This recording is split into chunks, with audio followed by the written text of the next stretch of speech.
Welcome to the Newsbrief podcast, where the everyday Christian can get caught up on a week's worth of news in 15 minutes without opinion and much bias. Today's date is March 19th, 2021. I am your host, Isaac Lopez, and this show is presented by the Life Given Radio. Five segments, 3 minutes apiece. Following the news brief, there will be the brief breakdown for the second time in the history of this show. There will be opinion. And I'm going to give some of my picks for March Madness. I will also get into this intelligence report that was released recently that I think offers some good lessons to be learned regardless of the political party you identify with. And in conclusion, I will mention why we do something, why we title this show the way that we title it. Without further ado, let's jump into politics. An intelligence report that was released with unclassified information analyzed election interference by foreign governments. Some of its findings were as follows. And I quote, "We have no indications that any foreign actors attempted to alter any technical aspect of the voting process in the 2020 U.S. elections." Also, they assessed that Russian President Putin authorized influence operations aimed at denigrating President Biden's candidacy and the Democratic Party, but they also assessed that Iran carried out a multi-pronged covert influence campaign intended to undercut President Trump's re-election prospects. I would encourage you to read the full report if you have time and stick around for our discussion in the brief breakdown. A memo shows that the Army did not respond favorably to requests to move troops to the Capitol prior to the riots on January 6th. The military wouldn't send troops unless more than 100,000 demonstrators were expected to be present. This week, the press secretary announced this week that President Biden will hold his first solo press conference on March 25th. Stick around for that. Amidst drama and confusion surrounding the migrant activities at the southern border, President Biden says that he has no plans to visit at the moment. A judge in Fulton County, Georgia, announced that he may consider unsealing absentee ballots to allow a government watchdog group to look for potential voter fraud. In a plan for economic recovery from the coronavirus lockdowns, President Biden is planning a federal tax hike that would be the largest in 30 years. In a move that will help advance his green energy plan, President Biden nominated Deb Haaland as Secretary of the Interior. The Senate confirmed the nomination. Finally, following the Capitol riots, we are beginning to see charges brought forth. 2 men have been charged with assault of police officer Sicknick. Video evidence shows these men dousing Sicknick and other officers with chemical spray. Finally, I realize I jumped the gun on that. The U.S. Treasury is moving forward with a plan that emphasizes a, quote, proper racial fairness assessment of the company. It is putting forward an effort to seek financial equity in President Biden's recent economic relief package. And with 30 seconds to spare, we move on to sports. Selection Sunday came and went and the bracket is set. This is just your friendly, delayed reminder to fill out your bracket in time. I believe Thursday was the due date. Gonzaga, Baylor, Illinois, and Michigan earned the number 1 seeds in that bracket. Once again, stick around for the brief breakdown where I give some of my picks, if you care about that at all. This week, Drew Brees announced his retirement from the NFL after 20 seasons. From a report on Fox News, his career stats are as follows. He finishes his career first all-time in passing yards with 80,358, second in passing touchdowns with 571, fifth in passer rating 98.7, second in completion percentage 67.8%, and third in fourth quarter comebacks 36. He also won a Super Bowl in his career and did much for the city of New Orleans. On to health. In Europe, cases have begun to increase for COVID. Cases increase in Europe with another lockdown looming, per a report from the New York Times, a year after Italy became the first European country to impose a national lockdown to contain the spread of the coronavirus. The nation has fallen eerily quiet once again, with new restrictions imposed on this last Monday in an effort to stop a third wave of infections that is threatening to wash over Europe and overwhelm its halting mass inoculation program. According to a report, ICE has released multiple detainees that have been diagnosed with coronavirus. Dr. Anthony Fauci said that lockdowns may come into play if, following the lifting of restrictions in states, COVID cases spike. As of March 14th, 25% of congressional leaders have not taken the COVID-19 vaccine. They have either refused the shot or claimed a medical exemption, per a report. On to faith, family, and freedom.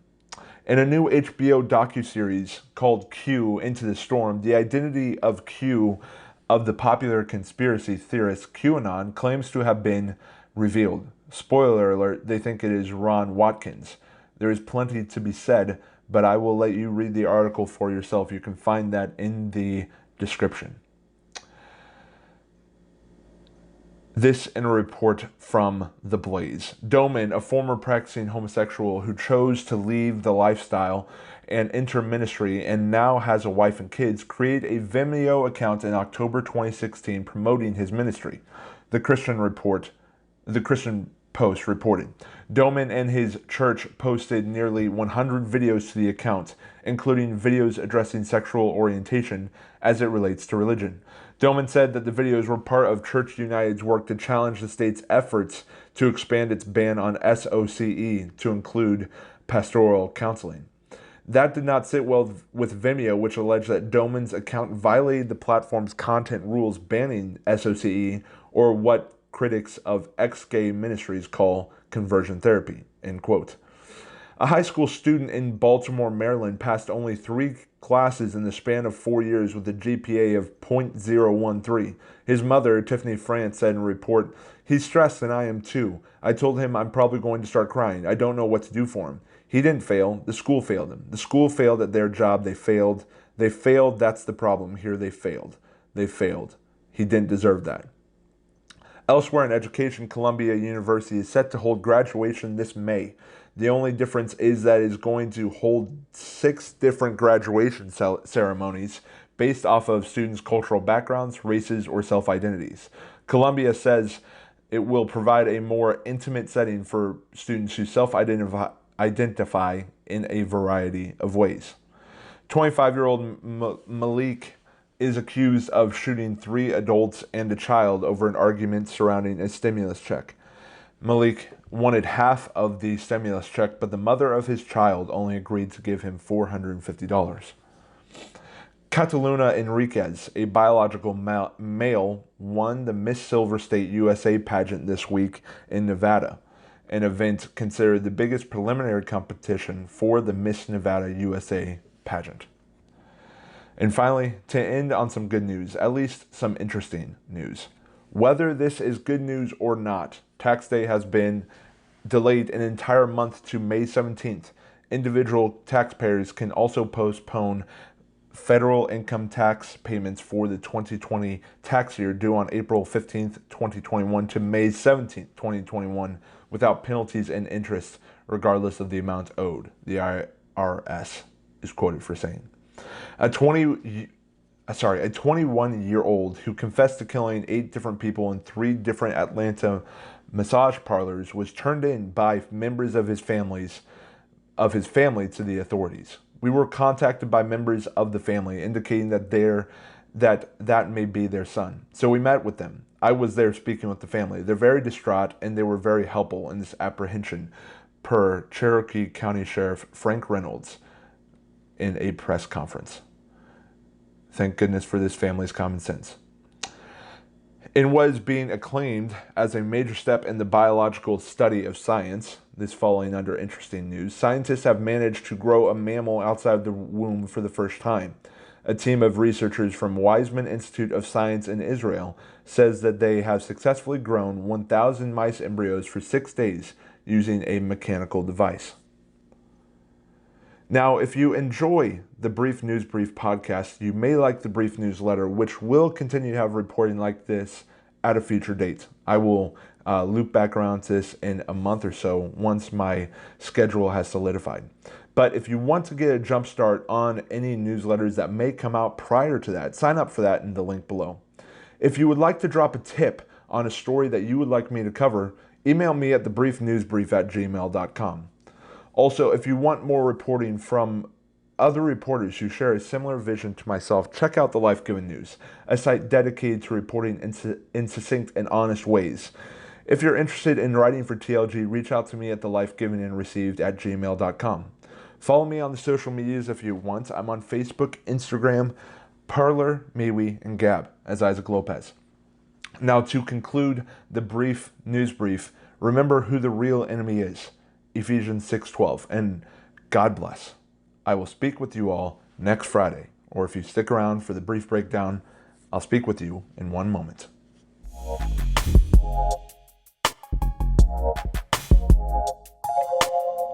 Okay, so for those who left, or for those of you who stuck around, I think we gave time for those who were just around for the reporting. I do want to allow the brief breakdown to become a place of discussion around current events.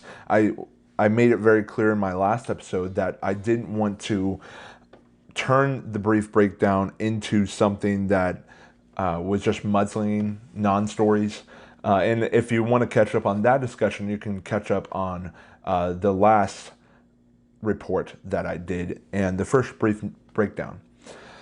One thing that I think lends itself to this venture of trying not to be sensationalist, trying not to just be clickbaity, is the title to my episodes. As you've noticed, if you've listened to this show for any length of time, you have seen an evolution of my titles. They now come down to just the brief news brief followed by the date. And sometimes they'll have the brief breakdown to let you know that that is also something that is included in this episode.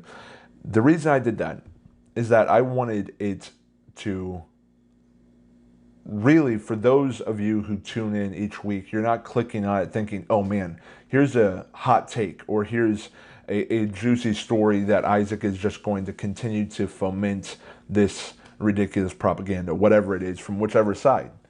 I really just want to treat this like a news outlet that hopefully keeps you up to date and tries to keep you up to date in multiple different arenas that maybe other news sites aren't willing to cover, or if they are covering, it's not at the forefront because there's other trending stories that are more favorable. Anyway, that's the reason for example, this episode will be titled The Brief News Brief, March 19th, 2021, and a brief breakdown.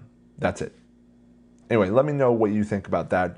I do want to jump to March Madness. It is truly one of my favorite sporting events in America.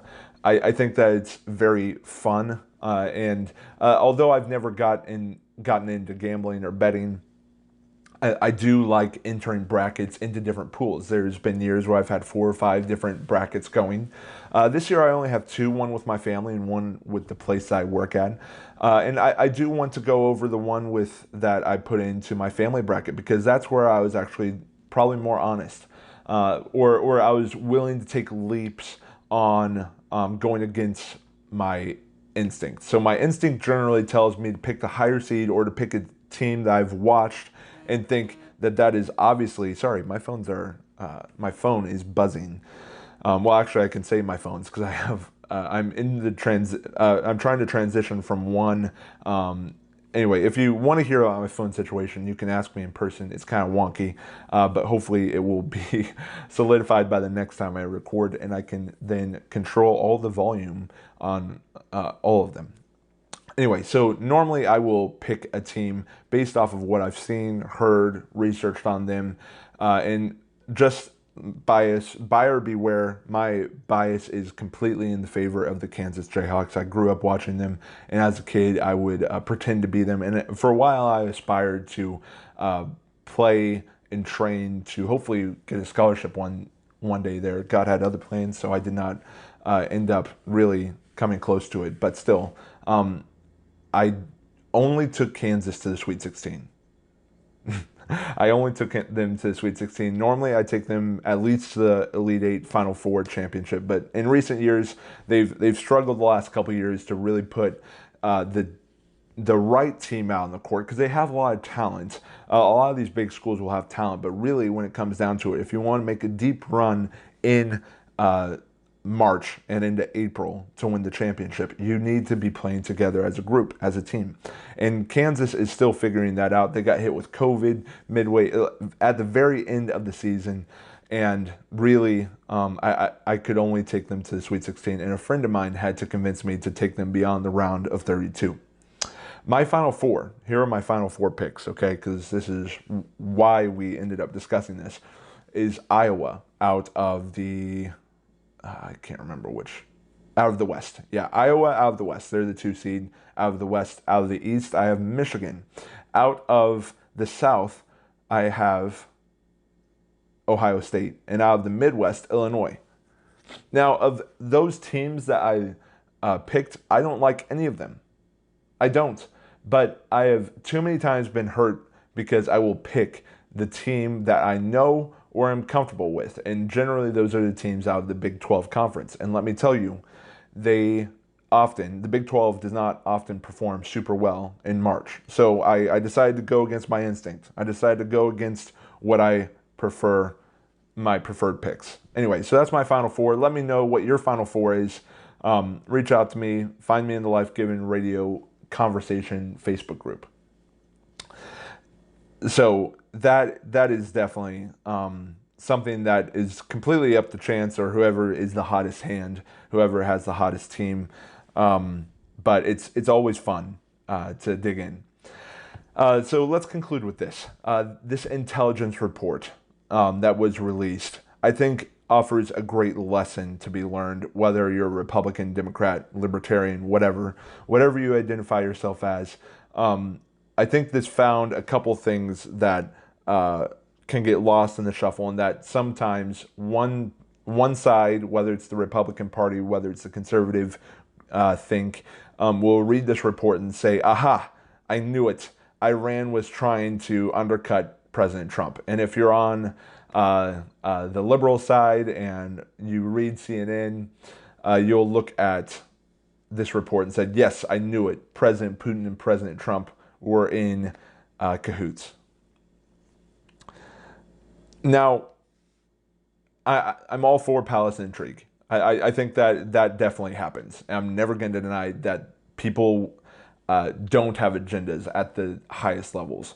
But I will say this. When you read, if you rewind to 2016, when we were talking about how there was Russian interference in the election, of course there was some interference. I mean, these are our opponents on the political stage. They want their guy in, or a guy that is going to be more favorable in dealings with them. So Iran obviously wants Biden. And Putin would have liked Trump to have been reelected. They were fairly friendly. I mean, this shouldn't come as a surprise. And I think the main takeaway is know that there are other players making moves out there. If we want to stick with the basketball analogy, there's more than just one team on the court. And sometimes when we get into our little ideological camps, we will think, oh, it's just the other team making bad moves or the other team being aggressive, when really both sides are making moves, both sides are trying to win. It's not that surprising, but I think this intelligence report does offer an interesting breakdown. And with that last buzz, I'm sure the microphone picked it up. But yes, that will conclude our brief breakdown. I hope you enjoyed it. Let me know if you are enjoying the brief breakdown, and if you have any thoughts on any of the stories we covered, please let me know by reaching out to me. In conclusion, remember who the real enemy is. Don't get caught up in the smoke. God bless, and I will speak with you next Friday.